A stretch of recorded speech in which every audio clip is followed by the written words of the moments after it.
ようこそどうぞはじめまして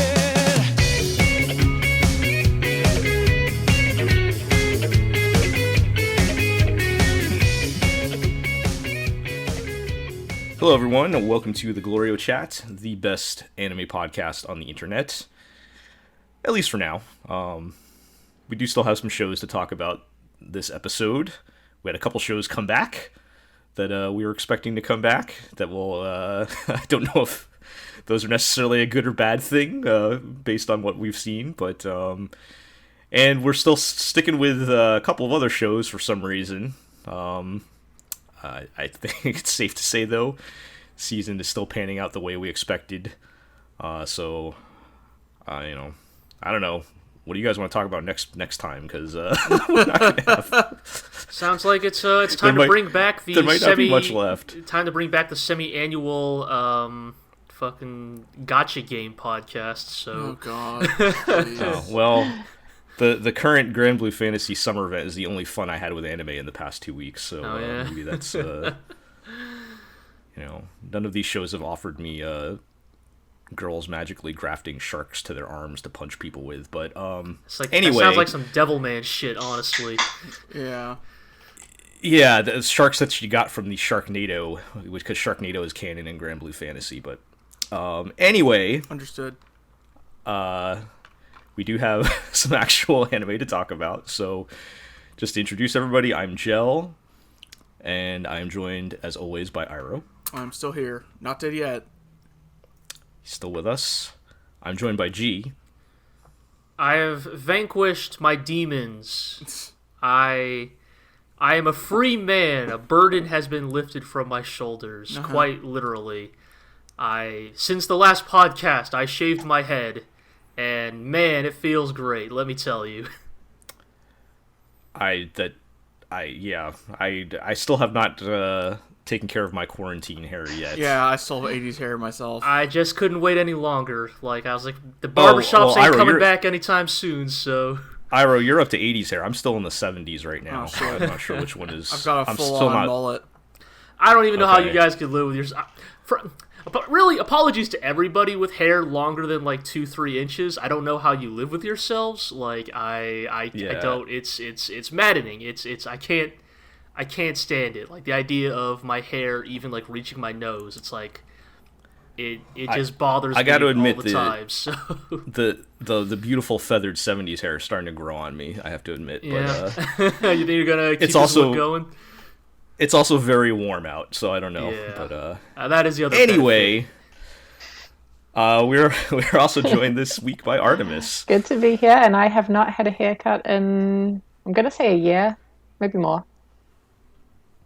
But yeah, I have the luxury of putting it up in a ponytail or a bun, so it's fine. Fair enough. Yeah, fair enough. I have not gotten to that point yet where I can pull it back with something, but. We'll see. I might give have it another couple months. Something. Yeah.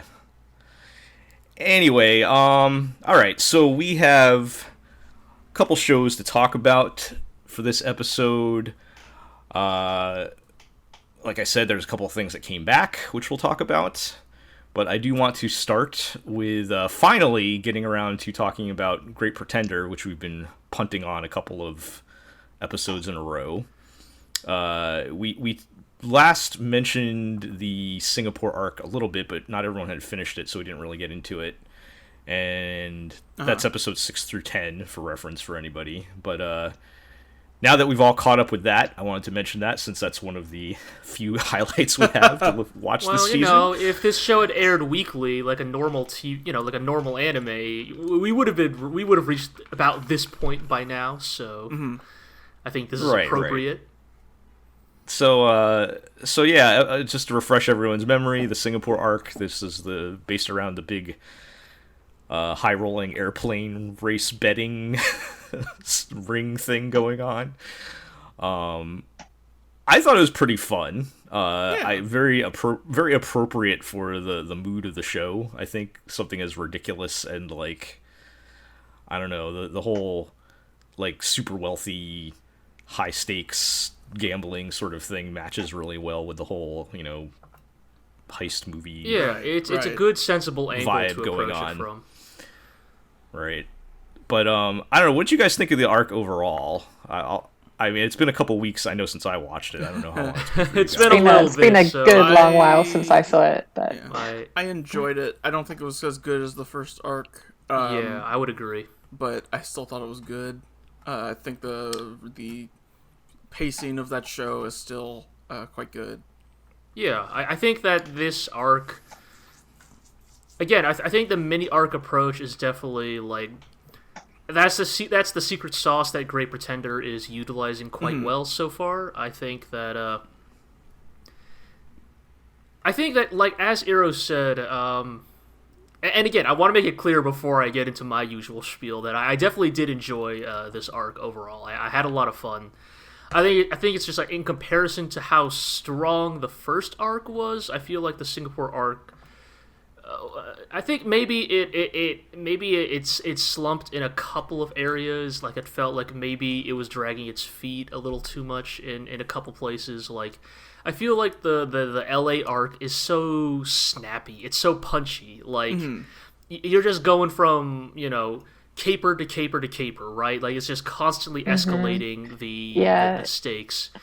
Whereas I feel like they never feel like they're not in control this time around. You know what I mean? Like the tension is a little bit deflated because now we've established, at least so far, Lawrence is always in control. He is never not, right? And so some of the tension of can they pull this off gets a little deflated. And I mean, again, it's the second arc out of like what's probably going to be like 4 at least. So there's time for that day to come, right? That day for them to really get pushed up against the wall. But this arc definitely felt a little bit more kind of like, I don't know, another day at the job, so to speak, Yeah, I agree. I'm sorry, go ahead. No, go ahead. Oh, I was just going to say it felt also like, oh my gosh. We got it's a live show. I am so sorry. Tell him to hold that mid lane. Anyway, gosh, I felt like the arc was maybe a little more self-serious at some points. Yeah, and that could have that sort of I'm getting apologetic looks. It sort of brought it down a little. Maybe a little over dramatic, I would say. Yeah, that's a good way of putting it because, it's echo. They spent a lot of. I was actually going to say that too. Like they spent a lot of time on like backstory with like Abby and the other right, guy and all that. I'm totally here for that. I wanted Abby to get fleshed out as a character, and that's just not my personal biases talking here. But like, I think it's like the thing is like you compare it to like Makoto's backstory vignettes, right, where they explain his childhood, right, his relationship with his mother, right, and the one mistake that he's not even really responsible for that sends him down a path he can't get away from. I think I remember talking about this. It was such effective storytelling for how short it was, right? Like cumulatively, it's like 5 minutes of backstory at most, but it works so well. And I think those glimmers, those very short glimmers, are what makes it go so well. I think because it wasn't just a whole episode dedicated to that. It was 20 seconds at a time. Yeah, whereas I think that maybe where this one struggles a bit is that we're approaching this as like, this is the Abby arc, right? Like I think my suspicion is that each arc of Great Pretender will probably have like one focus character, and this one was Abby's, but like then we find out that her backstory was that she was a ballet dancer turned like child soldier insurgent, like insurgency fighter, and it's not that that's not a backstory you could pick for a character, but and there's a lot more like actual real flashbacks and not sort of the vignettes that we were getting with Makoto, right? Like but those limited but the thing is that those limited even though those vignettes, I don't feel like they were as effective with their time, I guess is my my feeling on it. It felt, I guess, a little too on the nose, also like a little too pointed somehow. Like whenever they brought it up, it's after the melancholy looks and the staring into the distance and the do you not like it's kind of, it was pushing too hard for me. Yeah, I think that kind of might tie to one of my other things that this might just be me splitting hairs, but like I feel like they're maybe trying a little too hard to make the characters redeemable. Like they're still criminals, right? Like they're still criminals, and like lovable criminals are perfectly fine. But like I feel like they're maybe going almost too far to justify their their actions or something. Look at Lupin the Third. All right, let me tell you, Daisuke Jigen and Lupin the Third don't need like tragic, relatable backstories. Like they're criminals and they're here to rob shit. Like that's the thing. I don't need my characters in any particular medium to be redeemable. I need them to be entertaining. Yeah, especially in something like this. Yeah, like I mean, again, it's like I think it's a thing of like, but that's a thing, right? Like I think Makoto's backstory actually does a good job of making him, if not redeemable or whatever the word you want, it makes him compelling, right? Yeah. Like what motivates him, what drives him. Whereas like I think with Abby's, it was kind of like, oh, this is just kind of like a revenge plot. Like that's right. Kind of all this is. The part I didn't. Yeah, I mean, the part I didn't really like was how so much of the arc ended up being about the pilot guy and then the younger of the two brothers who were running the thing, and like, sure that kind of tied into Abby's backstory, but because then it ended up being about the pilot, like, it didn't really tie up what Abby's plot was doing, and so it just kind of falls flat.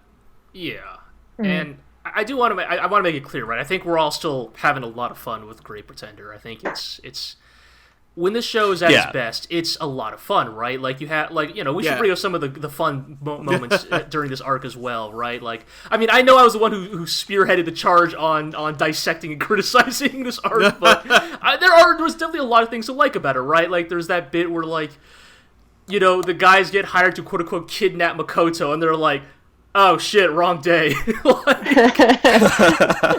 Leave him. Yeah. Or even like the whole final plane race and everything was fun. Yeah, it's a lot of fun. It was all good fun, yeah.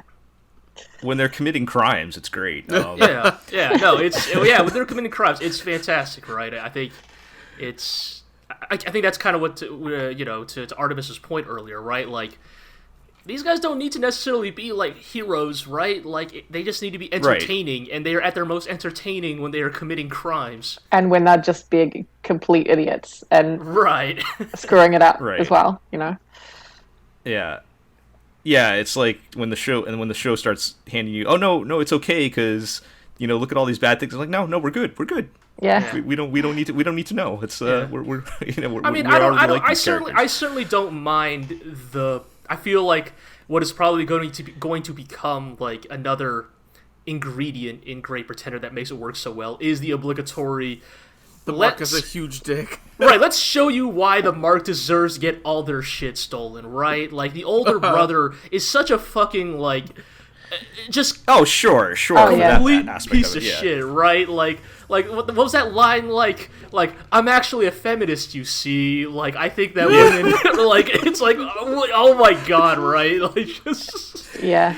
That's not how feminism works. I'm no expert here, but pretty sure. Piece of shit. It's so good. Yeah. Like, you just can't wait to see him get all his fucking shit stolen. Right.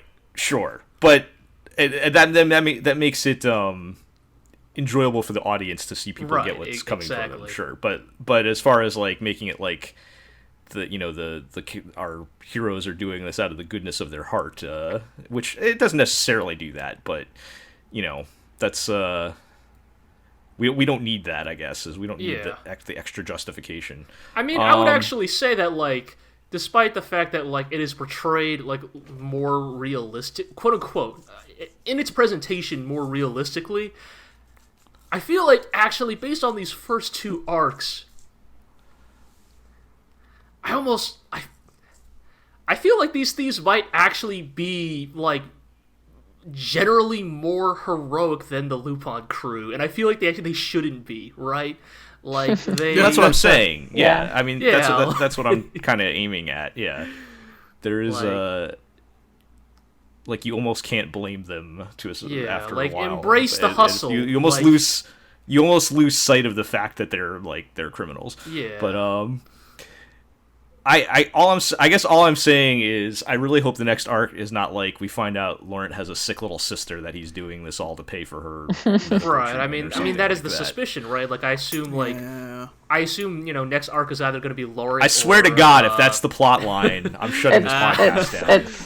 It's not. I've been led to believe the next arc is the Cynthia arc. Cynthia, that's her name. Okay. Yes, right. So I figure it's going to be one of those two characters is the next focus. And I feel like I want the ending of this show. I feel like right now I want the ending of the show to be like Lauren tries to screw everyone out of their share or whatever, and they'll turn the tables on him somehow. Right. Like I feel like that would be a really good. That would be a really good escalation, right? Like the character who has up till now been portrayed as untouchable. Like, yeah, just make him the villain. Fuck it. Mm-hmm. But, have Artemis, have you watched more of it? Because I think we've all haven't. Yeah, I've seen the next arc as well. Oh shit! Okay. All right. We've only. I think we stopped at Singapore. It doesn't fall apart or anything, does it? No. You're good. Okay. Okay. All right. We'll good. That's all I needed to know. You never know anymore. I just wasn't sure if you could confirm or deny my theory, but let's just leave. Just leave it. Yeah, let's just say it's fine. It's fine. All right, sure. Okay. We'll look forward to it then. All right. So next one is London, right? Is that the next arc? Yeah. So I think I saw that at least. Okay. All right. So we'll try and watch some of that by next episode, and we can talk about that again. All right. Let's move along to our first returning show. The show that got its fucking lunch completely eaten by Great Pretender. Yeah, like I feel like after Great Pretender, I have little interest in returning to this one. But that's kind of what I was going to talk about at first before I watched the episode.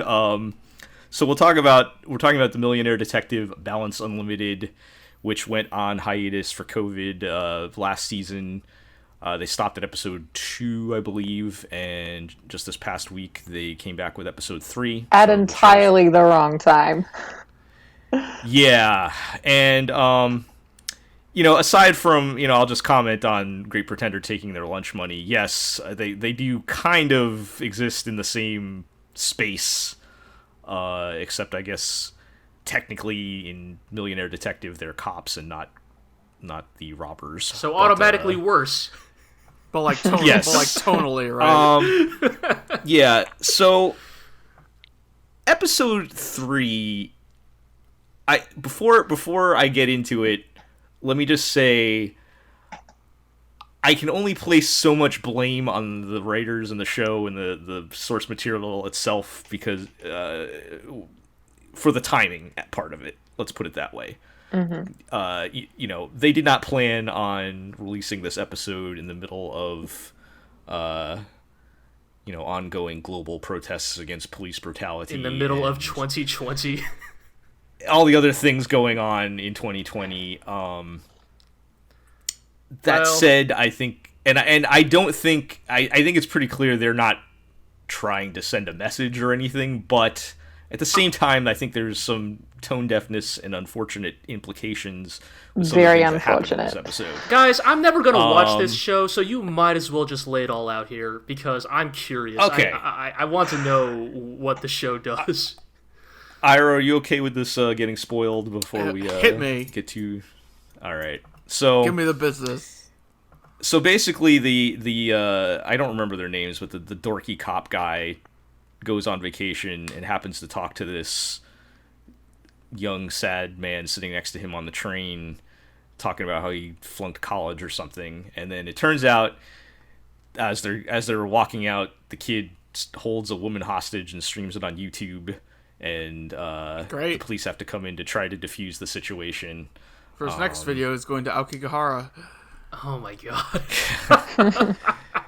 And we get a glimpse of like why dorky cop guy got demoted.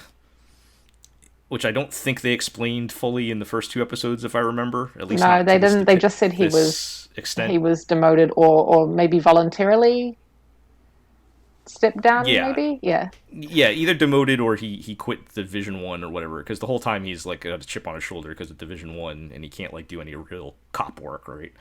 So his backstory was there was a hostage situation at a bank or something. Or there was a bank robbery going on.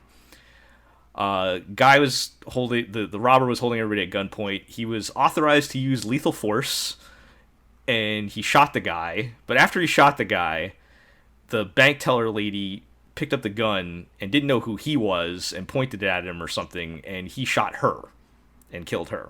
Oh, I thought I got a not totally different, but slightly different interpretation of that. Oh, what was your interpretation of it? I thought that they were working together, and all along the bank teller lady, had been his like lover or something, and that's why she picked up the gun. Did they give us enough to get? Did I miss that? No, I felt like I just assumed like someone takes out the main perpetrator in the middle of a bank robbery, and then the lady next to him immediately freaks out. What was going on or something, and he just shot her or whatever. I mean, I don't know if that really makes a difference. I guess not. As far as like, yeah, because it happens pretty quick. They don't like give a big long explanation or anything on it. Yeah. Other than he shot this woman, and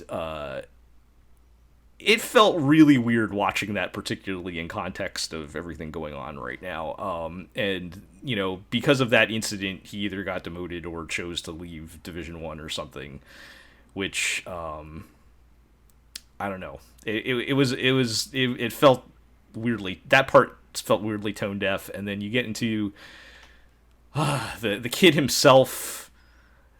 Some of the sentiment echoed a lot of the gun control arguments of, oh, well, he just, you know, is mentally deranged, and, you know, he doesn't actually have a purpose or anything, and, you know, not how did this guy get a gun, which of course it ends up, okay, oh god, there's so much to unpack here, and I literally just watched this like 10 minutes before the podcast, so man. It's still all like burning fresh in my mind takes, right now, baby. So there was some of that going on. The cops were just assuming it, but of course, you know, the main guy, he's one of the good cops. So he's like, you know, I talked to him and I don't think he's that kind of person. I don't think he would kill people. And, you know, the Millionaire Detective guy bases his entire plan around this, that, you know, he wouldn't kill people. And, yeah, it's just so you have all that stuff going on. The guy's streaming it on YouTube. And it's revealed that his entire plot is to gain view. All right, let's see if this logic adds up. Oh boy! He's gonna get views on YouTube, which will earn him money. And he's going to use that money to take his sick sister to America to get surgery. Oh my god! Wait! because you need, of course, because not only have all. Fucking, that's the worst place to go if you need surgery. Really? Well, that's why he needs the millions. That's why he needs thousands or millions of dollars, apparently, because if he's going to take her to America to get surgery, that's the only way it's going to happen. And yeah, so, you know, of course, you know, he's just a misguided young man trying to help his sister, and that's what the good cop guy sees, and they manage with the help of the Millionaire Detective guy. And some really inappropriate to pay his for surgery. Some really inappropriate humor with a bunch of old ladies on the train. Going to an Idol concert. They managed to dismantle this without killing him, because of course they mirror the situation where they authorized the cop guy to shoot him, and he's like, I don't want to do it because I don't want to kill another person, even I don't think he's this guy. I don't think he's really going to hurt anybody, and in between all that, there's this group of old ladies that are going to this Idol concert, as Artemis mentioned, and they don't really care what's going on. They just care that they're going to be late for the Idol concert. It's like they're trying to make it a joke or something. I'm like, this is not really a funny situation. What's going on right now? This kind of is this like commentary on how the general populace doesn't give a shit? Or is it just a joke? No, it's just supposed to be like a funny joke. Like, I don't think they were trying to say anything with it. And to the point where, because one of the old ladies going to the concert is the one being held hostage, and she's just like, and at the end they're all just going to rush him because they're going to be late to the concert. She's yelling. Because... She's like in a chokehold, and she's like, I'm willing to die for this. Yes. As long as you guys can make it to the concert, I'll die happy. Right, go enjoy the concert so my death is not in vain. Like, they're like, this is the jokes they're making, and the way God, the way the situation gets diffused is the millionaire guy actually flies in the idol group to a nearby skyscraper, and they start performing as the train goes by, and all the ladies get distracted and move away so that the cop guy can get in and do his job. Okay, so here's the thing. So, all right, so...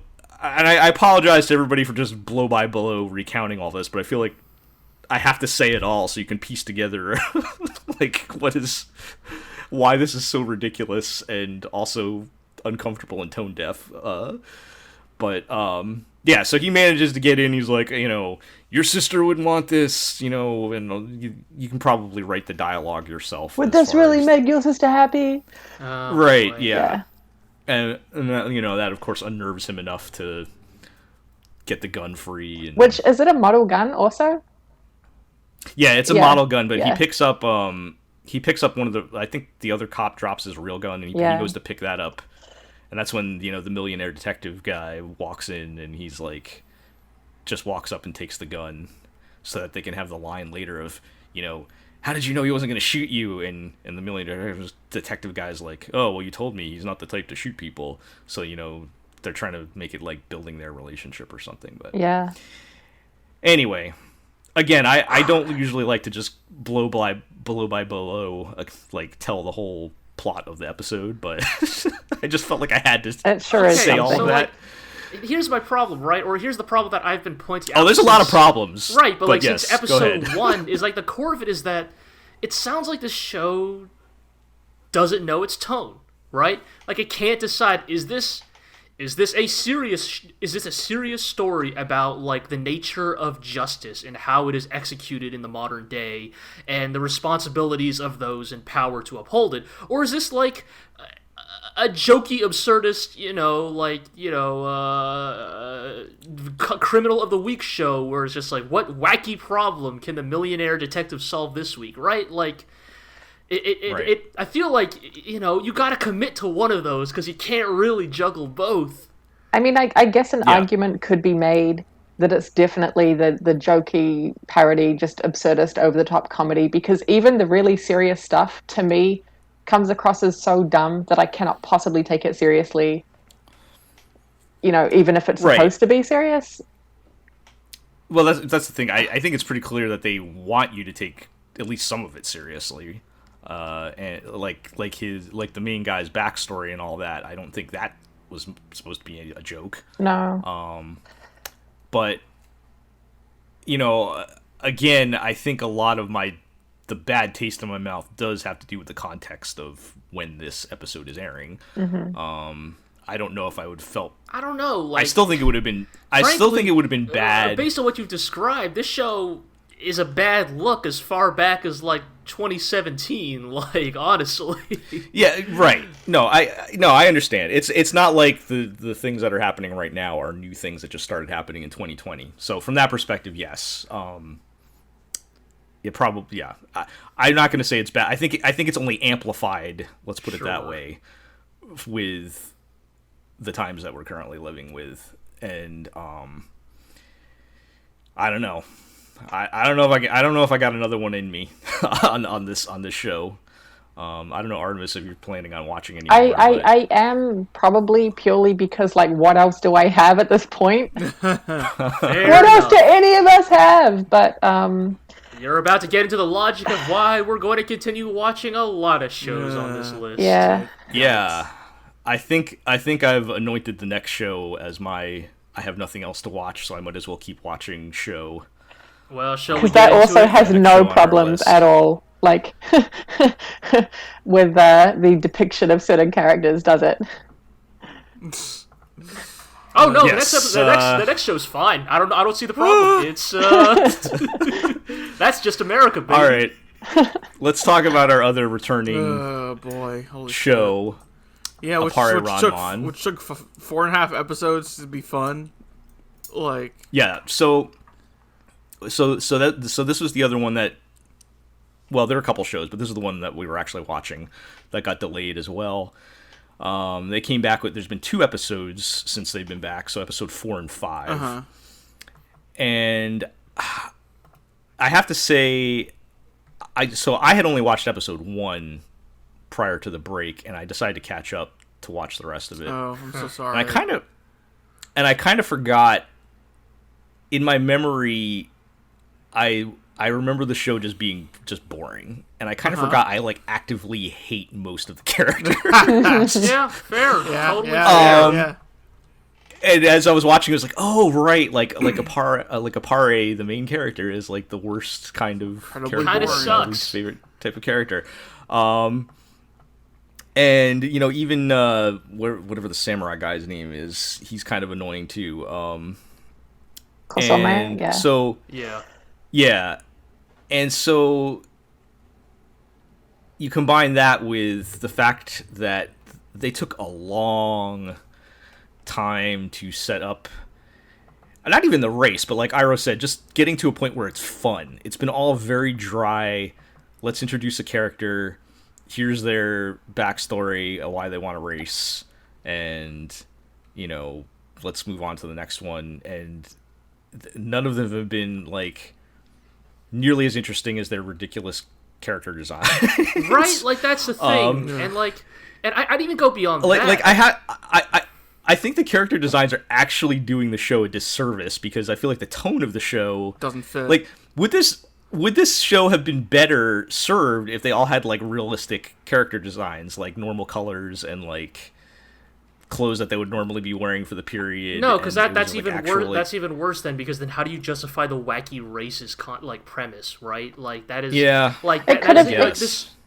It could. You know what it could have been? It could have been like Death Race, where everything is like 300% serious at all times. Oh yeah, no. Okay, it could have gone in the opposite direction, right? Like, again, I mean, what I mean is that I'm sorry this is reductive and obvious, but Appare Ranman should have been directed by Takeshi Koike, like Redline, so right, of Redline fame. Like, here's the thing, right? Here's the thing that actually kind of drives me like kind of batty about Appare Ranman is like, the show occasionally demonstrates that it understands what it can be to be that show, right? Like, I think we're all kind of talking about, like, episode 5, right? Where they draw lots to determine, like, starting position for the race, right? And, like, that is your, like, you know, that is the moment in all of these types of stories where you get to introduce the whole cast, right? Like, all the racers show up, and you get all these, like, great, goofy characters, right? Like, this whole anime... stereotypes and all right, that. this whole anime should have just been about the misadventures of Crazy TJ and his boombox gramophone. Like, listening to fucking... You know, apparently hip-hop was invented in the 20th century, in the early 20th century. Just listening to some fucking Wild West jams. Or how about, what was his name? Gil T. the Butcher... Cigar? His last name is Cigar? Like, Guilty Cigar, yeah. Guilty Cigar? This fucking Darth Vader cowboy bandito? Like, and his fucking... You know, of course, because it's an anime, of course his car's number is the 44. Like, again, like, this is what I mean. Like, I feel like this show briefly is like, we could do this. We know what kind of like goofy, wacky racist shit we are. Right, like, this is what the show should be. We're not going to be this show 90% of the time, but we'll show you we know how. And then, like, it'll instantly revert back to being, like, aggressively boring. Like... Yeah. So, like... Well, for one, yes, we could have introduced everybody with this meeting before the race, like, 2 episodes ago. This could have been episode 1. Like, it should have been episode 1. I'm not even joking. This could have been episode 1. I'll even give them episode 2. They could have done it in episode 2. Like, this could be your in media res introduction, right? Like, TJ pulls out his guns right into the crowd, and then it freeze frames, and Kosame's like, "You're probably wondering how I got here." Right, exactly. You know, like give us the bits of story while we're on the road. Right, like give us instead of the big long full episode about how everyone is racist and sexist and.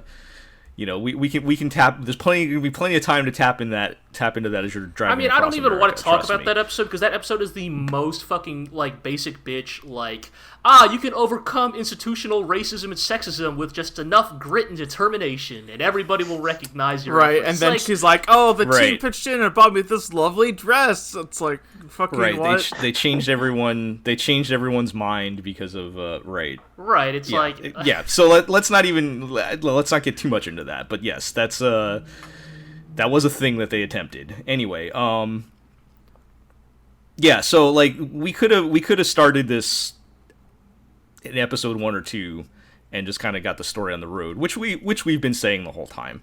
It's true. And when they did finally get into the bit at the end of episode 5, where everyone's doing whatever ridiculous bet to work out where they're going to start, rather than, which thank God they did that, because normally in a race when you're trying to get pole position, everyone just does laps and whoever has the best times get the best positions. So I thought that's where they were going. Right, but so I feel thank like God what they just what they broke down to is, a bar fight, because that was much more interesting. It's a much more fun way to immediately demonstrate the personalities of the characters. Hell, even down to the crazy bandit gunman decides, I'm going to decide pole position by a gun duel. Meanwhile, these guys over here are like, well, we're going to arm wrestle. And then these guys over here are like, well, we're going to cut cucumbers. And it's like, that's great because it's silly. It's dumb, right? It's like, that scenes like that run on these sort of self-aware, comic idiot logic of everybody in the show is in on the joke, right? So and even those little choices are already telling us more about who these characters are as much as we need to know, right? We learn about what kind of characters they are. Of course, Kosame and the BMW guy are gonna cut cucumbers because they don't really want to fight, right? So, that's such a better way of telling the story, and it's unfortunate that it took so long to get here. And go ahead. I am not confident that we are not going to go back to the way things were, even though the race has started. I think that's the thing, right? I think a lot of this is going to hinge on the execution of the race. Honestly, because here's the thing, right? Not to get too inside baseball here, but as someone who is working on a project that involves people, fighting and racing each other in vehicles, one of the things that inevitably comes up is how do the characters interact, right? If you're in a plane or a car, the only way you can talk to another person in a plane or a car is either through radio or literally shouting out your window, right? So once the race has started, each player actually becomes somewhat of a self-contained narrative unit. And then the question is how do you maintain the tension and the interesting character dynamics despite that? And because of everything Appare Ranman has showed up till now, I have very little confidence that they can keep things interesting. Also, I just want to even on the road. I just want to say I know that it's anachronistic to do this, but fucking, why is one of the pit stops in fucking Ellie and not in Vegas, fake anime Vegas? Right? Instead we're just off at some fucking other Nevada town. I understand that Las Vegas does not exist in the way that we think right, of it they had a 1950s diner. Everything was on the table. Where crazy TJ and his boombox gramophone. All right, anachronistic designs don't matter here. They could have gone for it. They totally could have. There's a lot of potential for a goofy cross-country America race. Go to fucking dumb neon Vegas.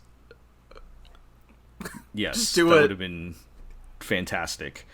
But yeah, even so, G, that's a good point about everybody kind of everyone's probably going to be off on their own bubble, especially because this is not like a racetrack race. This is like a cross country race. So like people aren't going to be, bumping wheels around corners. It's a extreme long distance type of race. So everyone's going to be off doing their own thing. I'm actually worried that they're going to spend more time on the towns they stop in. Yeah, I was going to say that. Yes. Yeah. And that too, the race. the format of the race, everybody has to stop. Remember, they said you have to stop for 8 hours. Mm-hmm. And so inevitably, there'll be more than one team in the town at the same time. Right. Ah, shit. God damn it. And it's not even happening in Vegas. Oh, man. You just know, at least it would have been fun in Vegas. Vegas. I mean, because of that, you just know that, like, the premise of one of the episodes is just going to be, like, Appare and Kosame's car just straight up gets stolen at one of the pit stops, right? Like, that's gonna happen, like right? Like, and they're gonna, like, lose time because they have to go get their car back. Man. Yeah. Actually, that premise sounds alright. I bet, like, we could probably come up with a better version of that than whatever Appare Ranman does, so... Yeah, I mean, none of the, like, all the ideas going on in Appare Ranman are pretty solid. It just, they're executed poorly. Yep. Yeah. No, I think we've nailed it. It's probably just going to be not a lot of racing and a lot of, okay, this is the town we've come to for this stop. What's going on here? And, it's going to be a lot of the same, unfortunately. And yet, again, so little going on this season that how many of us are going to keep watching anyway just to see. Yup. Yeah. All right. Well, on that fun note, let's move along to some of the shows that we have been continuing to watch. Yup. Do you guys have anything you want to share about No Gun's life? Did anything interesting happen to the past 2 episodes? Mr. Inui Juzo revealed he just has spare arms somewhere in his back. A whole rack of spare arms. Right, I would say, Eero, you need to better describe it. He does not just keep spare limbs in his torso. No, his back opens and a human, like, a big rack that's bigger than he is. A sliding rack that I would say is at least, like, 8 feet long. Just sprouts out of his torso.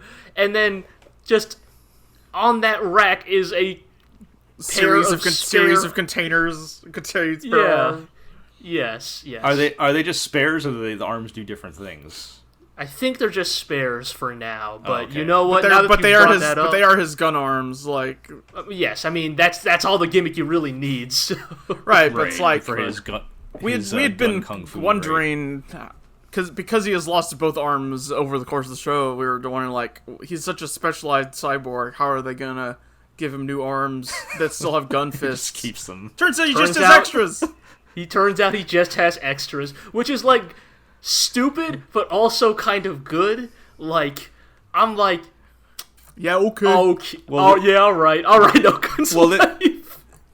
Well, this is the kind of show that knows how to use that kind of stupidity to its advantage. Yeah, right? For the most part. It's a weird thing where it's like, I feel like No Gun's life is in many ways, like, maybe just as average, or maybe even less bombastic than Appare Ranman at times, but, like, it works a lot better. Like, I think it's just that No Gun's life is a lot more self-aware. Yeah. Like, it knows... Consistent, yeah.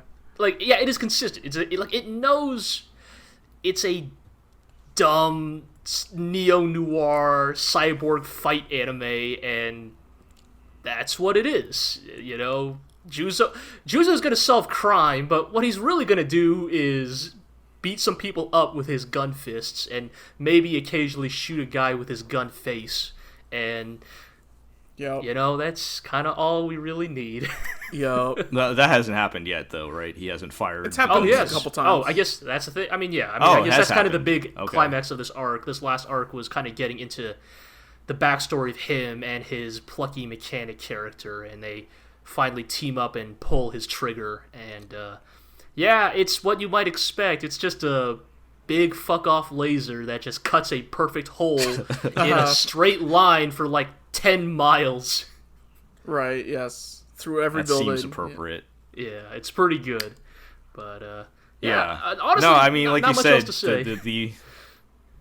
there's something to be said for consistency, right? Yeah. Based on, compared to the shows we were just talking about. I did watch the ending song, our last conversation, and it is indeed amazing. Yeah. This is some fantastic PS1 Tekken cutscenes. Unfortunately, I linked the video in the notes from last episode, and it's already been taken down. Oh, so gotta wait till wait for the official upload, I guess. But yeah, it's been tough to find. They've been locking that one down. That's a shame but because more people need to see that ED. Maybe I'll try to link it one more time on this post. But it's tragic it had to come out in the year of Dorohedoro, because otherwise I would say No Guns Life, contender for best ED of the year? Could be. You know, I will say, I didn't mention this in the Millionaire Detective thing. The Millionaire Detective ED is still a banger. What about the Great Pretender ED? I like the Great Pretender ED a lot. I like The Great Pretender, the song. I think for me it's more like I'm talking about pure novelty here, you know. Sure. Yeah. I always personally deduct points for just like licensed famous songs because while they're good, like I kind of favor things that were intentionally chosen or done for the series or whatever. But anyway, all right. So I guess that show continues to be okay. Let's keep on going down the list. Iro, did you have anything you want to mention about Digimon? There's not too much going on there. Like, you can read Zig's posts about it. They continue to be sort of retreading the original and slowly introducing all of the characters. And they all have slightly less rounded characters than they did 20 years ago. And every episode has been, very basic conflict, and I don't need my Digimon right now, and then, oh no, I've reconciled my Digimon, we're friends, and we do need to go on this journey. So wait, are these plot lines identical to the ones in the original anime? No, or have they been but slightly... just very similar. Okay, have they changed into digital champions to save the digital world? Yep. I will say, TK has not shown up yet. At all. TK doesn't show up for... Wait. Fuck it. Who am I to say? I haven't watched that show in a million years. In the original show, the entire ensemble's there from the beginning. Oh, are they? Whoops. Right, and so the new one's been sort of trickling them in. Okay. I've been waiting for TK to show up because he was always my favorite. And that's when I remember the show being interesting. That's a bit harsh. Sorry, I take it back. That's a bit harsh, but I don't know, man. I feel like I used to really like. Well, no, I think. Okay, let's be real. Do we actually like TK or do we like Angemon? I liked. Well, TK. I did like TK, but I also liked the relationship, like the older brother, younger brother relationship brought some dynamics in that were actually more interesting than the main team dynamics for me. As a person who watched that original show fairly recently, like the character dynamics were better than in the new one. Yeah. All right. Well, then answer me this, Iro. Do you suspect will Angemon have a better record than he did in the original show? He had a pretty good record in the original show. Dude, I thought Angemon was isn't Angemon basically Leomon tier? Okay, really impressive first showing, and then continues to just absolutely eat shit every other appearance. So here's the thing: in Digimon Adventure, the original show, Angemon is always a fucking heavy hitter when he shows up, and he does not show up very often. In Digimon Adventure 02, every single time Angemon shows up, he gets his ass beat. Okay, maybe that's what I'm remembering, yes, is that... I remember as a kid, being like, oh my god, holy shit, it's like a fucking... It's like if Ryu was an angel and just beat the fuck out of people with his bare holy fists. And then I remember vaguely getting really disappointed with Angemon in my childhood. There was a time in my childhood, I remember something changed in my heart about Angemon, and I stopped respecting him, and I couldn't remember why. Right. And it was oh, is it just they stopped winning fights? So... Yeah, but look, 02's not great. It's not good. Fair enough. That's what to say about that. See, and now we were supposed to be talking about the new Digimon. We ended up talking about the old Digimon because this thing cannot fucking escape the shadow it has decided to put itself under. Yep, it's inevitable. Yeah. All right. Well, let's go from one children's show to another children's show. You guys told me Gundam Build Divers Re-Rise was actually good. Maybe it's like this time? It spikes pretty high, but generally is not very high at all. Yeah, I think yes. So what happened? So this week kind of continues that trend, honestly, of when Gundam Build Divers Re-Rise is running high, it's actually running pretty high. Like, I would almost even go as far as say there are moments in Re-Rise where it gets close to the original Gundam Build Fighters, but most of the time, not even close. So they kind of decide that now they need to, before they go fight the real final boss or whatever, they need to go in and help, like, take the guy who is currently in a coma in the real world because he logged in too hard, and free him from his evil mind control. And so that you do have a pretty cool episode where this guy is kind of just going crazy, fighting everything that he sees. Then the heroes are on one side, and then on the third side is the bad guy and his, like, drones. And all three sides are kind of fighting each other. Yeah, with different objectives. Yeah, it's a good brawl, right? It's a good. It feels like a good free for all. It's a good dynamic feeling fight where, like, the combatants are constantly changing because the battle is constantly changing, and it's one of those few times where Re-Rise really leverages the few benefits to its setting it has in its favor, and that's the thing, right? Like, the show could be good. Re-Rise shows us it could be good. It shows us it could be really good. I mean, again, for a kid's show.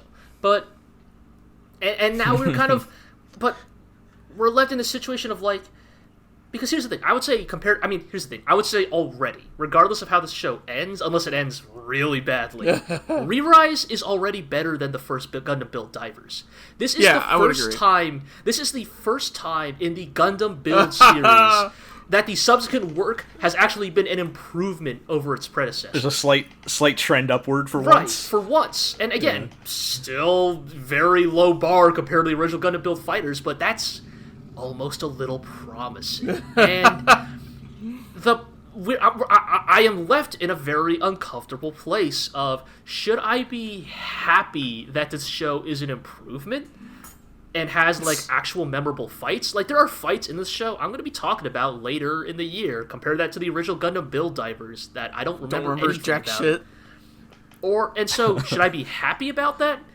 Or should I be deeply disappointed because it shows us a glimpse of what this show could actually be, but then, like, I think almost conscientiously tries to avoid becoming because it is a show for children. Yeah, I don't know. Disappointment is a lot worse when you have expectations, right? Like, before, when you can just say, well, this is just we just know this is going to be bad, and I'm watching this because, well, I can't explain why you guys kept watching it, but because he almost pulled the trigger. He almost pulled the trigger.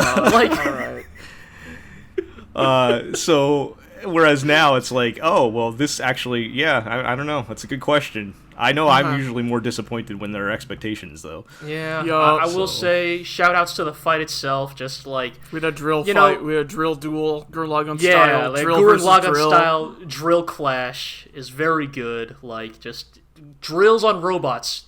It's usually a winning combination. And then when his drill busts, and so he activates his double-sided actuator arm flips around to reveal a grabby claw, and he just rips the guy's arm off with it instead. It's so good. And, like, even earlier in the fight, like, they're grappling, and I shit you not, the main character's Gundam grapples the other the enemy, the bad guy Gundam, fucking knees it, and then launches the missile stored in its knee. He catches the guy's lance with his arm, smashing his arm. Right. And then he knees the lance and blows up the lance by kneeing it with his missile knees. And it's like, oh, yeah, cool. Mecha anime can be really good sometimes. Like...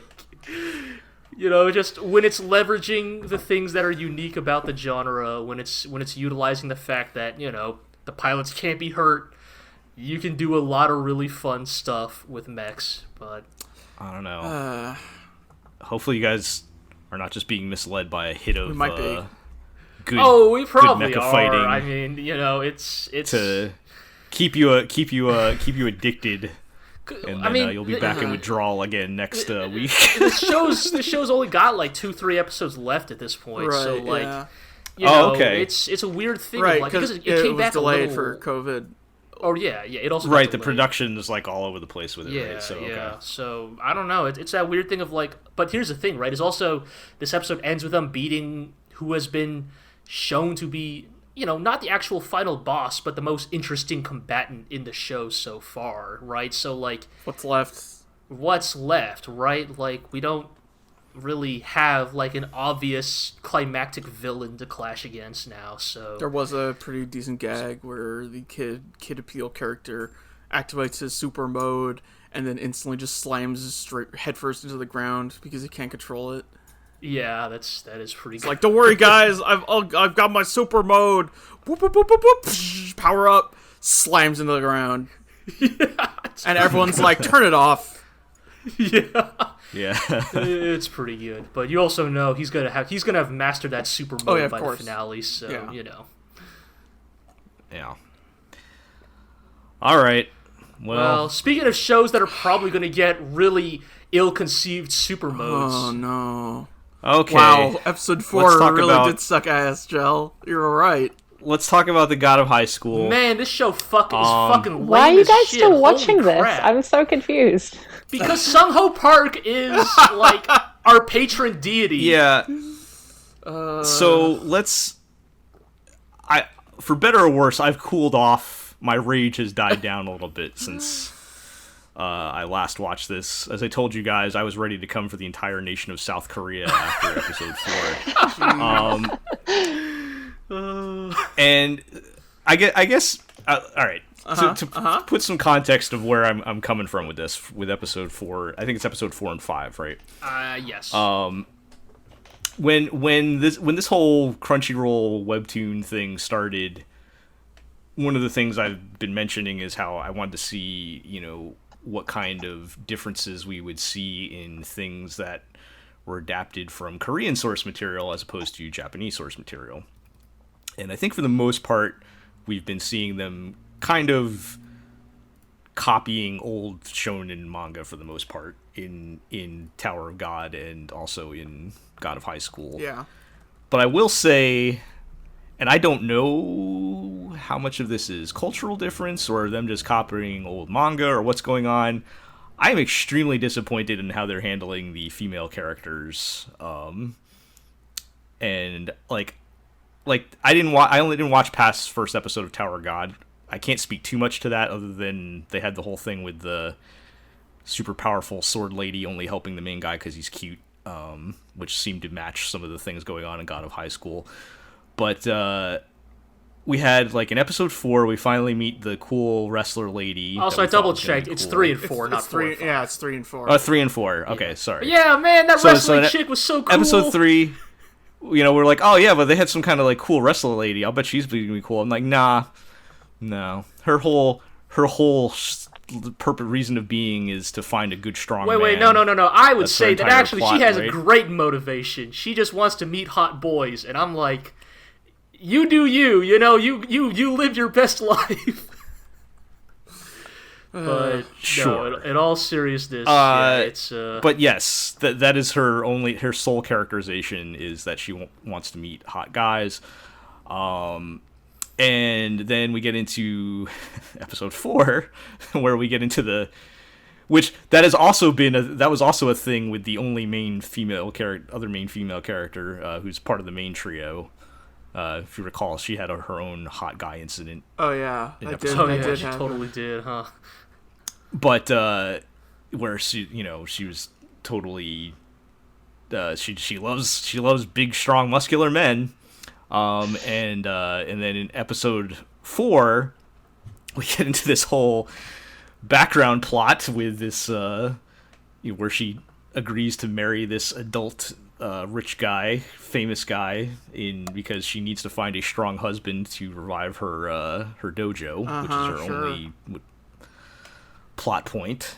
And everyone, despite acknowledging the fact that this is kind of messed up because she's a child, everyone seems to just play along with this. And even though ultimately they come to the conclusion of, oh, I don't need him, I can do this myself, she still falls for it until her 2 guy friends show up to tell her that she's wrong. Even her little sister is like, oh, what kind of dress are you gonna wear and all that stuff. Right, they just go. There's zero. Right. Also, let's point out that this subplot starts and ends in this episode. Like, yes. So this entire thing of this guy shows up and is like, hey, I want to marry you, and then bam, we're walking down the aisle, for the wedding, picking up. Right, like the heroes are crashing the wedding 2/3 into the same episode. Like it's one of those things I can't help but wonder, like, is this just like an anime adaptation thing of like, oh, we have a lot of content to get through and we're just gonna have to cut some stuff for time, you know what I mean? Because like some of it feels so rushed in some places, right? Like even this tournament, right? Like we're already in like the semifinals, like, so clearly this tournament is not the focus of the story. And well, they've already implied that this is like the Korean tournament, right? It's a pretense, but not even that. Right. Like, do we want to get into this now or after we finish the marriage subplot of the other concept that they introduce in these 2 episodes that convinced me that let's finish the marriage thing because let's wrap up the marriage thing because not only is it rushed and bad and sending some weird messages, to be honest, but like even the ending of like, she does eventually come to the conclusion that she can save the dojo herself or whatever, and then they like immediately smash to the tournament fight with the also the dude drives off with the sword. Right, you forgot that they beat him up, then he steals her sword anyways. Like apparently she just left it at the altar when she left the building or something, and right. And then they immediately cut to the fight with I can't remember the third guy's name. And so like the thing is that you're kind of missing a point that like, I don't know if this is meant to explain it or whatever, but like he's best friends with a dude who's like, they don't say explicitly, but I think is suffering from a terminal case of cancer or something, and like it's kind of implied that he's fighting to save him or whatever, right? Right. And he finally he finally passes, right? And he's so angry that at the tournament fight, he takes it out on the girl character, who, I should mention, gets wounded in the fight at the wedding, like, which I guess is their explanation for why she doesn't, she can't put up a good fight.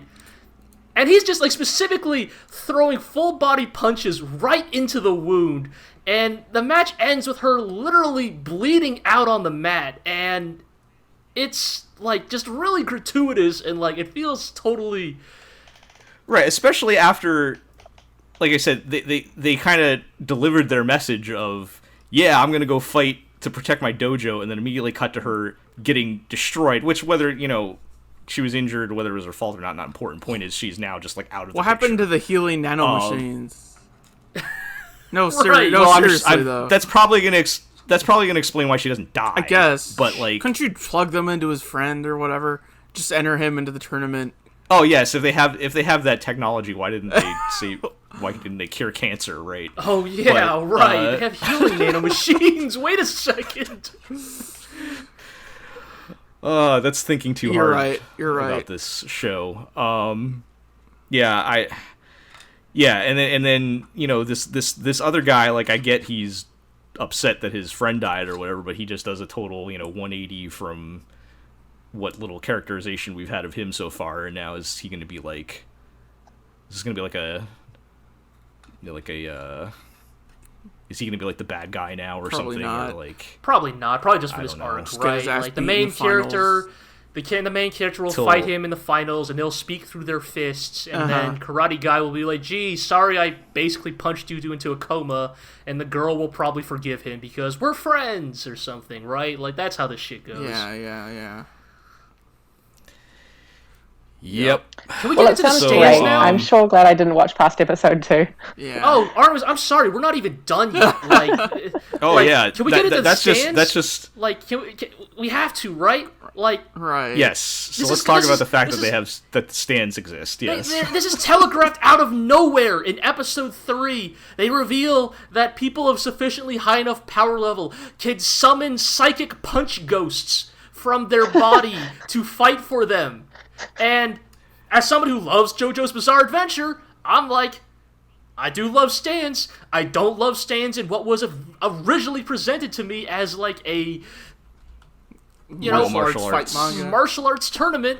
Like, Right. again, like, it's not that I'm like angry or like, oh, I never would have expected this or I hate this. It's like Sung-Ho Park, now has less the director, personality than right? It has less personality, right? Like, because like now it's just gonna turn into every other anime, right? Like, now that you've thrown out your one gimmick of like really good choreographed hand-to-hand fighting. Like, once they start summoning psychic ghosts, like, you know that, like, this is just going to become, like, every other anime, right? Where they're just trading energy beams with each other. Yeah. And that's Right. fine sometimes, but, like, you know, it's not what I thought this show was. Or I advertising could so just far. rewatch Dragon Ball Z.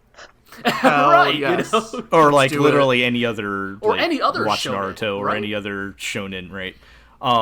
Because you know what's going to happen. They gave Jin Mori that fruit, and that's going to give him a stand. Or Oh, something. yeah, dude, That's my guess. everybody's getting a stand. I guarantee it. I guarantee Yeah, so- by the end of this season, everyone's getting a stand. Because they're like, oh, I wonder if he can take it, and then and we may see it as early as his fight with Right. whatever the other guy's name is.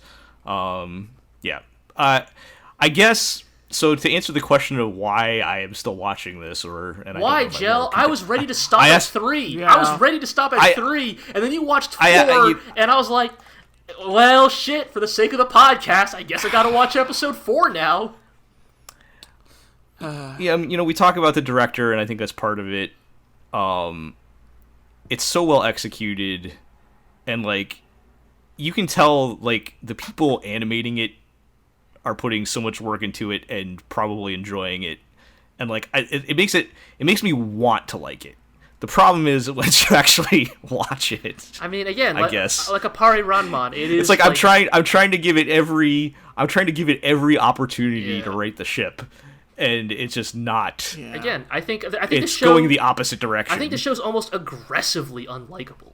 Like, it is, like, it's not just unlikable in its essence, it is trying to be unlikable. or whatever it's doing is specifically hitting a whole bunch of buttons that are making us not like it. But yeah. So I don't know. Will I keep watching it still? I don't know. It's like I feel like I'm trying to give it every opportunity to be good. And I do like seeing the animation and the quality of it just from a technical perspective. It's a really good looking show. Like, it's kind of what I was talking There's about. so much talent. Yeah. There's so much talent being poured into it. and Instead it's of just the that Garo Vanishing Line movie doesn't exist. that we're never going to get now. Yes, this is what we're getting instead. Especially because I'm sure this is doing very well for Crunchyroll. Right, and I mean, also, Sung-Ho Park's not only working on this, but, I mean, maybe this will be the one we'll look forward to instead. He's working on that Shonen Jump adaptation, Yeah, like, Jujutsu next year, I Kaisen. think, so, yeah, so... I mean, look, on one hand, I'm happy for Sung-Ho Park. Honestly, like, I don't know the dude, I've never met him, I don't know why we're standing for this guy so hard, but I think it's just we know he's a really talented guy, and he's worked on a lot of really good projects that are criminally underrated, and so... If this deal with the devil is what it takes for him to finally find, like, mainstream success, like, I begrudgingly, So be it. I'll begrudgingly accept it, but I don't have It to still be doesn't happy mean about you personally have to watch it. You know that, right? it. But, Sung-Ho Park's a really good director. Yeah. I don't know. Yeah. All right. Well, we'll see. Next episode, we're recording Sunday, so next episode airs tomorrow. Great. We'll see how bored I am after work. Don't do this to us, Jel, because if you watch it, me and Eero have to watch it too. Yeah, I'm going to set off the chain reaction. I hold everyone's fate in my hands, right? So we'll see how it goes. Oh, I don't think it's going to get better with the next show. Oh, no. Oh, wait, you're missing your great segue. Speaking of directors that you usually like, but... Oh, my God. Yeah, speaking of a director, I would fall into hell. Like... Turns out he took me to hell. Have you guys watched more of Japan Sinks? We've only watched up to episode 4. Yeah. Okay. So you have not seen the episode that Marlon referred to last episode? No, I've been led to believe that is episode 5.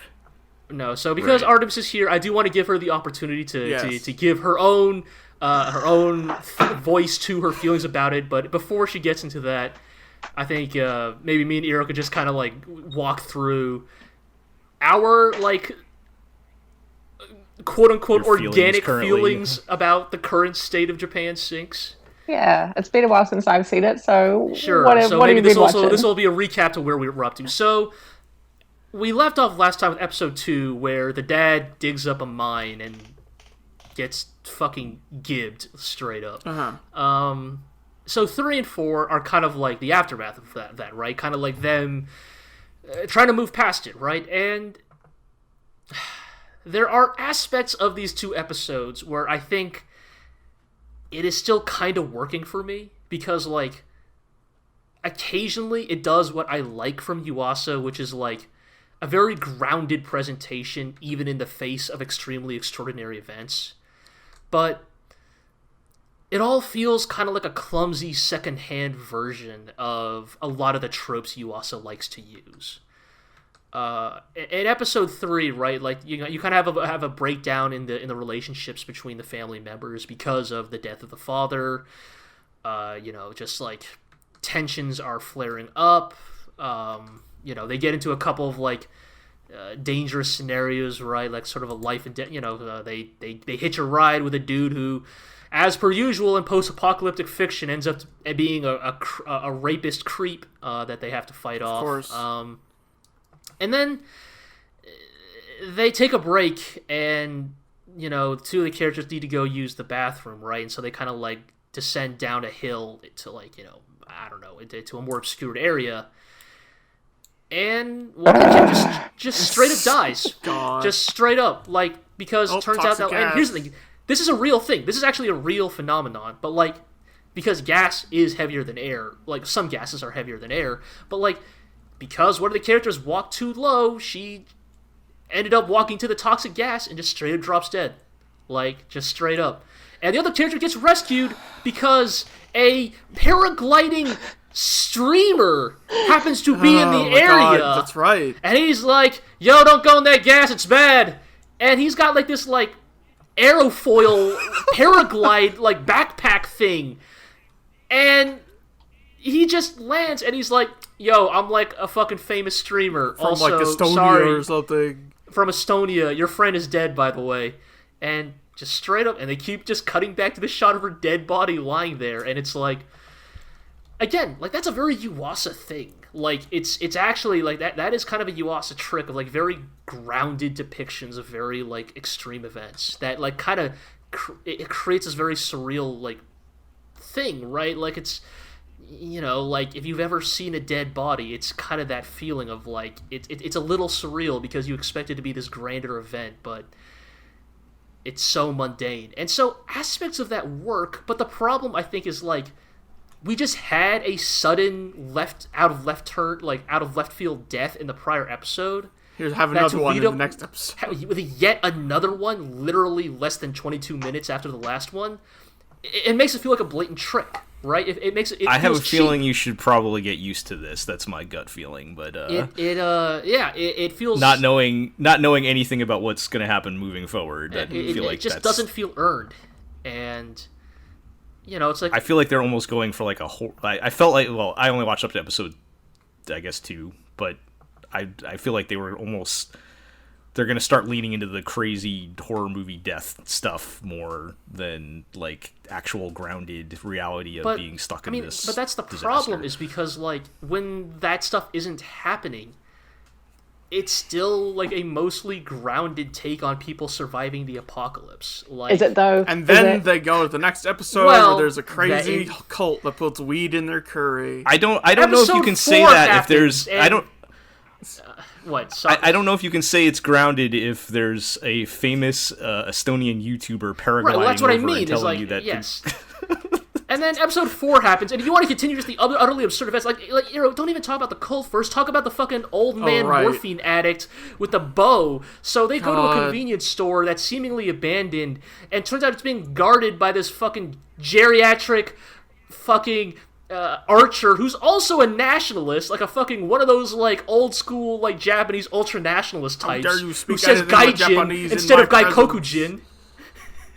Sorry, Iro, what? How dare you speak anything but Japanese in my presence? Right. Like, well, to be fair, the little boy voice actor is so goddamn annoying that I was also like, can you only speak Japanese from now on, please? I mean, yes, to be fair, that little boy's extremely annoying. But yeah, he's like fucking firing shots at them and like actually nails the kid, but of course, like, you know, the arrow hits his fucking Game Boy, so it stops the arrow. But there was a great moment where like, because the character had initially been established as, like, a real crotchety piece of shit, like, there's a bit where, like, they're at, you know, the old man and the little kid are, like, at a graveyard or something, and, like, the kid starts speaking in English, and I said out loud, you know, mockingly, okay, this is the part where the old man says, don't speak those fucking gaijin words, speak Japanese, damn it. And then the old man literally says that a second later. And then, like, later they pick up a hitchhiking British guy who does, like, weird hand impressions. And, again, like, fucking, you know, the old man is just like, fucking, don't pick him up, he's a dirty gaijin. And it's like, then they drive up to the weird doomsday prepper cult that has apparently popped up, and to convince them to let them enter, the Englishman is like, I got this. He gets out of the car, looks at the security camera, and does Charlie Chaplin hat tricks for like a full 45 seconds. Right, like this is not just like a 10-second thing, it's like a minute long, and like me and Iro are just like dumbfounded. We're like, what is this show doing? Like, are we alive? Like, we are the ones who walked into the toxic gas. Right, are we the ones in the toxic gas? Like, because we must have inhaled something while watching this show, because it's like, because here's the thing, he's doing these weird, like, hand gestures, right? But then, like, the show is, like, showing, like, him, like, actual, like, giant eyeballs and mouths coming out of him, and it's, like, Marlon could have posted this GIF, and we would have been equally dumbfounded by where this show was going. It's absurd, right? And yeah, so they find a place that's like has electricity and running water and food and sustainable housing and blah blah blah. And weed. And like, and yeah, like I guess they put weed in their food or something. I don't know. Like they're drug. It's some Earth cult shit. It's some Earth cult shit, straight up. Like we need Olivier Poplin here to identify the neurotoxins. Like they're being fed drugged food or something. I don't know. Like, and yeah, like it's a cult, but like. It's as if weed is a mind-controlled drug. Right. And they have yurts. Right. And, like, you know, like, here's the thing. I get that, like, a lot of post-apocalyptic fiction and horror fiction kind of hinges on, like, the pretense of the characters in universe not being particularly genre-savvy, right?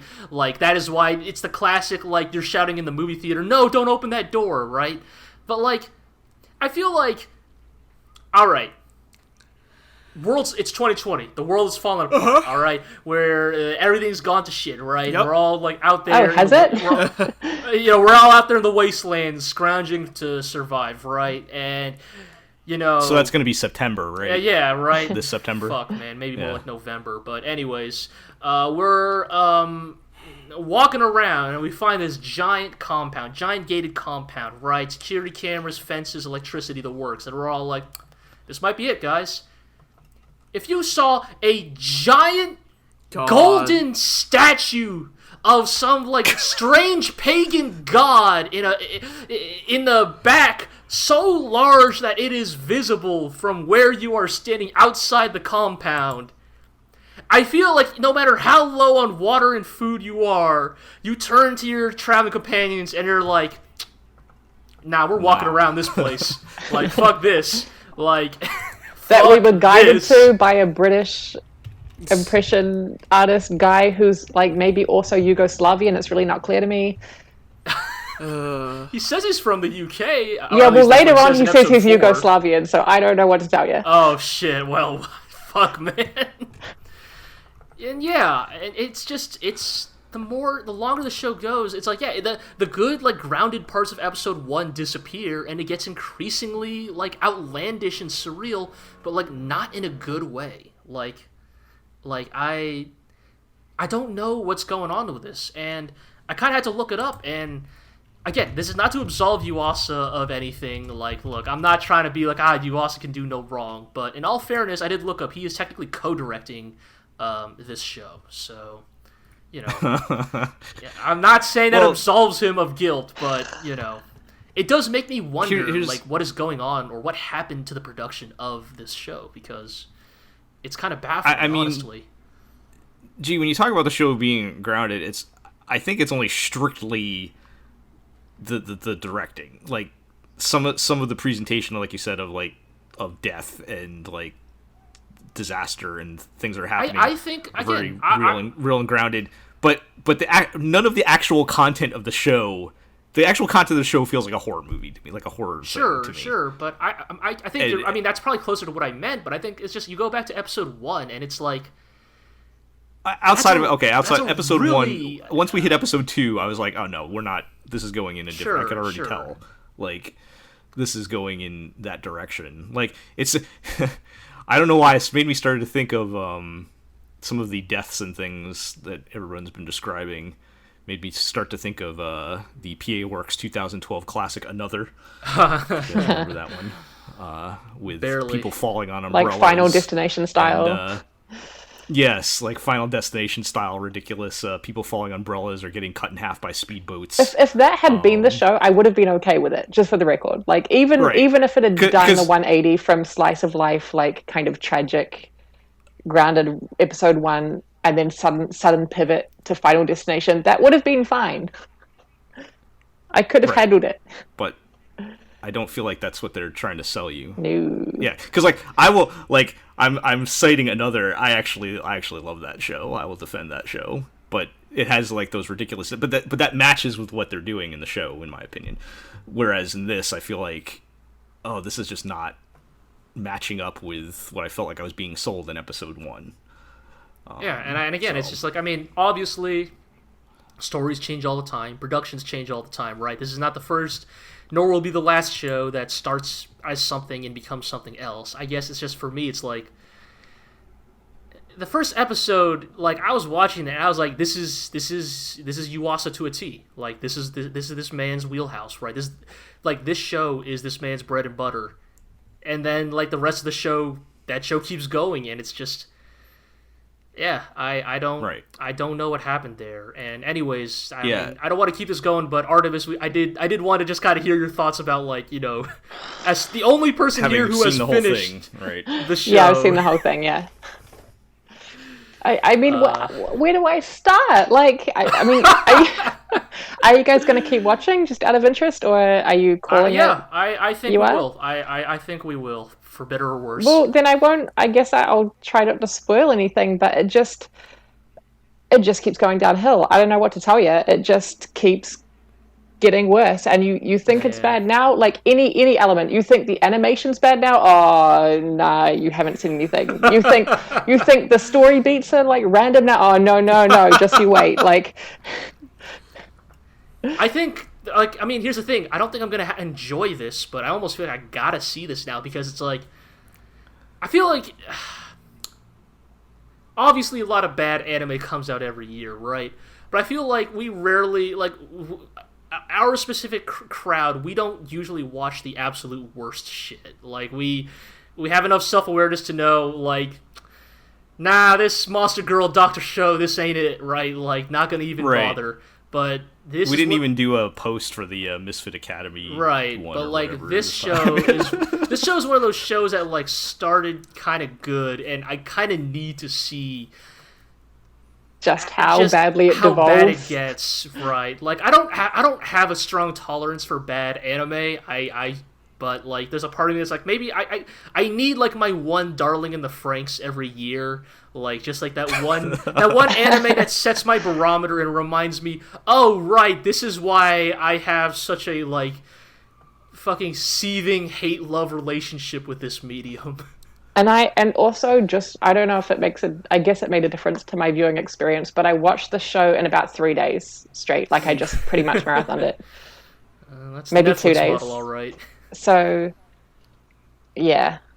Yeah, it keeps all the problems of the previous episode fresh in your mind. It was very fresh, and I was going to write a blog post on it, you know, like a review, and I couldn't do it. I just couldn't do it because I didn't want to waste any more of my life than I had. Fair enough. I couldn't face the prospect. It was too haunting for me, and I gave it like a 2 out of 10, just in case anyone needs to know that. Noted. I kind of want you guys to finish watching it just so I can. I want you guys to finish watching so you can suffer how I have suffered. Wow. All right. Well, again, since this is Netflix, however many episodes you end up watching next time, I guess we'll talk about. But go check out Another. That's another. Shall we talk about throw a plug in there? But yeah, we'll go on to our next final show with a really good director working on something entirely new. Well, at least Decadence is not bad. Oh, dude, I'm in. I'm fucking locked in on Decadence. I think I've been up and down on it. Let's put it that way. So have I. Because I liked, maybe not loved, but I liked episode 1. I thought it was pretty solid. Episode 2 lost me entirely with the massive twist, which we talked about last time. The whole game world thing going on or whatever. I think 3 and 4 started to win me back over for the most part. I'm still not like super enthusiastic about it. If only because I don't know how high the ceiling is now at this point anymore, but I think my problem with episode 2, so they do the big, just to recap, they do the big twist where the whole Decadence thing is, while really happening, is basically being governed as a game by these are they just robots, or are they AIs? I think or they something? confirmed. I mean, they could still be aliens, but I think they confirmed with this episode or these 2 episodes that they are at least AI of some kind. I think right, non-human entities that are controlling this game are centered around Decadence. So while things are physically happening, it's not like a video game. Right. I mean, we mentioned it's basically like the premise of like they, you know, again the Gerard Butler film Gamer. The AI yes. Slot themselves into like real physical avatars. An awful basically. but appropriate reference. And right. you know, they play the game with the humans, the real flesh and blood humans, who they treat as basically the NPCs. Right. And I think what I liked about where we were going with 3 or 4 is now that they've got the robot, whatever cartoon AI world out of the way, that's not dominating the story. Like the bulk of the story is still around Natsume and what's going on around Decadence, right? Mm-hmm. I think, and so long as we're in that realm, I find that a lot more interesting than whatever was going on with the cartoon. I do too. That's interesting. I'm of 2 minds, because honestly, I kind of like both aspects. Like, I think episode 2 being entirely about the robot world became a little overwhelming, but kind of now that shock period is over, I kind of like having that floating in the background. Like, well, that's the thing. As context in the background, sure. Like, I'm I think fine with it that. lends it's like I just don't want to spend a lot of time there. I'm not so sure, because I think that, like, the robot world gets into, like, my crazed rantings last podcast about how this is going to become, like, some crazy, like, hyper-capitalist critique, you know? Like, because they're kind of leaning into that with the robot world, right? Like, again, like, you know, it's everybody's worst nightmare, where your value in this society is decided by how good of a gamer you are. It's a nightmare. It's a nightmare world, honestly.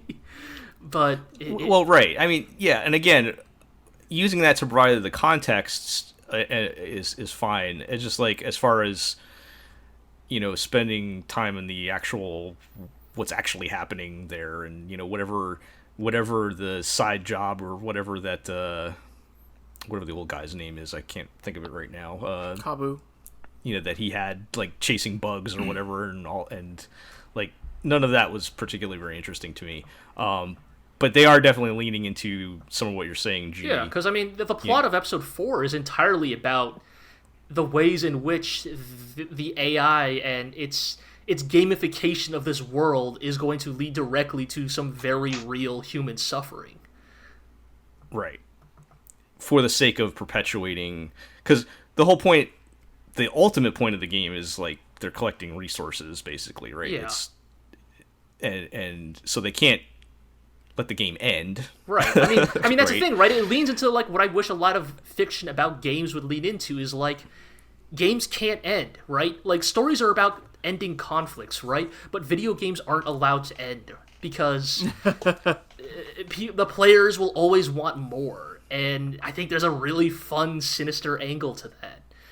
And right. I guess and also, in this case, I mean, whatever mega corporation running the game has to keep collecting resources, and they have to keep people engaged, and they're willing to sacrifice, you know, human lives and things to make that happen. Well, they have the legal rights to the human race, so, you know. Yeah, they bought the legal rights to the human race. Christ. Right. So, like, you know, there's sure there's parallels to, you know, you can draw to, you know, the horrible systems we live under, like, you know. But I mean, if we give them, like, you know, if we give them unemployment benefits, then people won't want to go back to work. That kind of reasoning. But anyway, yeah. So I think having those things as context for the sort of adventure aspect of it, of Natsume learning how to fight, and then, you know, her story still being kind of the main plot driving. Yeah, I mean, again, don't get me wrong. I said in the last podcast that I think DECA-DENCE sinks or swims based on how well they center Natsume as, like, your cipher to this world, right? And I think that episodes 3 and 4 do a really good job of that, right? Like, you know, it's the classic, I'm going to show you my grit and determination to become, you know, one of the gears or whatever, right? One of the I forget their actual term for the hunters, but, like, you know, she's going to become one no matter what, right? And, you know, you get your classic training montage. I like the premise of Kabu's just taking her to, like, the tutorial area, where it's, like, level 1 monsters only, and just, like, kind of watching her, like, fuck up against it, which is pretty fun. I like her new slick robot arm with a built-in, like, pile driver in it, which is totally my shit.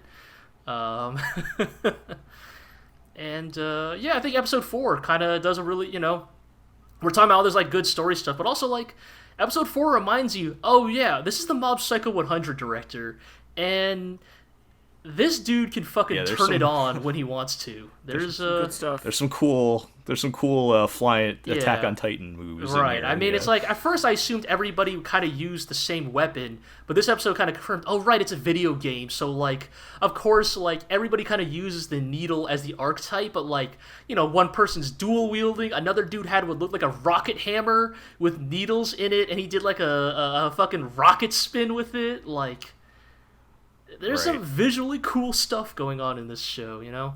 Even if the CG monsters are a little much at times. Yeah, they're passable, I think. It's not like fine for what they have to be. It's not like Jiviate. No, right. Like, it's not. It's not on that level no, at definitely all. not. But, So yeah, I think I'm feeling a lot better after the last 2 episodes about it. You know, I don't know if this is going to end up being a, you know, anime of the year masterpiece here, but in a sea of bad to mediocre shows, I'll take a solid good one. Yeah, I mean, that's where we end up going. I think I'm more positive on it, but I think I would say yes. Like, there's a, like, it's. I mean, I really hope this show keeps up, right? Like, that's always the worry with these anime originals, right? Is like, this thing could still fall apart in the last 3 episodes, right? Like, but right. For now, it hasn't done enough to get the benefit of the doubt yet. I still lack some confidence. Like, I also feel better after 3 and 4, especially 4, but I'm not totally sold that it will do the job really well.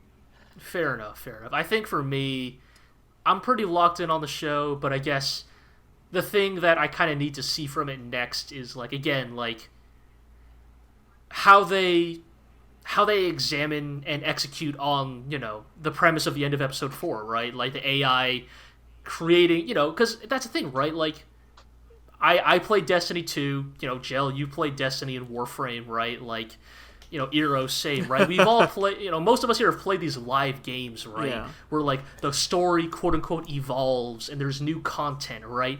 Like, there's new bosses You gotta blow fight. something up at some point. Right, and it's like, I think a lot of this will hinge on how well they execute on, like, the idea of, like, well, what if all that was real, right? Like, you know, what if the destruction of the tower in Destiny 2 killed actual people, right? Like, what, you know, that is kind of, and how do you move on from that? Yeah, exactly. What if you die in the game? You die in real life. Or, I mean, you joke, but that's the cliche. But I think that, like, but I think the thing is, like, DECA-DENCE is making a pretty good argument that, like, you can still make that kind of compelling if done right. Well, that's not even really what they're doing, right? Because, like, the people playing the game don't die. It's the humans that I mean, it's the humans, yes, that are actually living but, that are. You know, they did right. foreshadow, right? Like, in episode 2, like, I think, you know, when those guys were talking in the truck that, oh, if you jack in all the way, like, and then you die, if they like, choose, right? Yeah, like, if they choose to do that themselves, right? But. So the precedent is there, and I feel like you don't mention something like that unless somebody tries to do that later in the show. So, right. Yeah, I don't know. Is it gonna? We're already, like, real close to Natsume learning the truth, and if this next event basically kills everybody that knows anything, and she survives, you know, does she learn the truth at that point? And is it going to be like she's got to rise up and fight God, so to speak? You know, attack and dethrone God. Yeah, I mean, I feel like that's is that where we're going? Sure. I hope that's where it's going. Could also just that's kind of where see it as, like, because she is the unknown element, she kills the supposedly unkillable boss monster or whatever. Right, because the AI said, based on our perfect calculations, right, the monster is right. We didn't mathematically and, unbeatable. You know, and then the game goes on. And it's like, well, we served our purpose one way or the other, right? But yeah, I mean, I can't imagine the show just ends with humanity continuing to be enslaved for, you know, harvesting oil out of these monsters. But I don't know. I guess if nothing else, it's nice and exciting. I'd be down for some crazy escalation on all of this, I guess. I was just gonna say, in a season like this, I think it is still nice and exciting that we have a show we can speculate about. Yeah. Right. And that may actually turn out to be good. Yeah, maybe. Maybe. I think that's it. All right. Well, I think we're at the end of the list.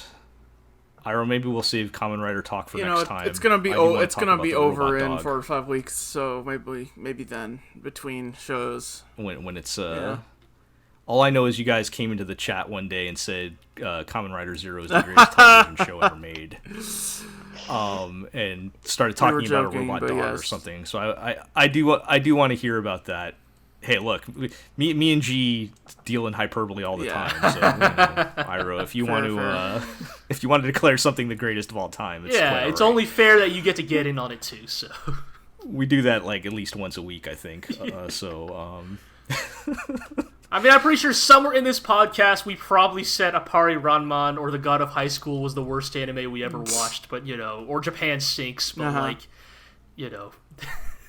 Yeah. So, I think that's going to do it for this week then, for this episode. We'll get to our housekeeping. Check us out at theglorioblog.com. You can follow us on Twitter at theglorioblog. You can subscribe to the podcast on iTunes, Google Play, Spotify, Podbean, and also we are on YouTube, where you can, like, comment, subscribe, whatever, there. Tell your friends, tell your enemies, and we'll catch everybody next time.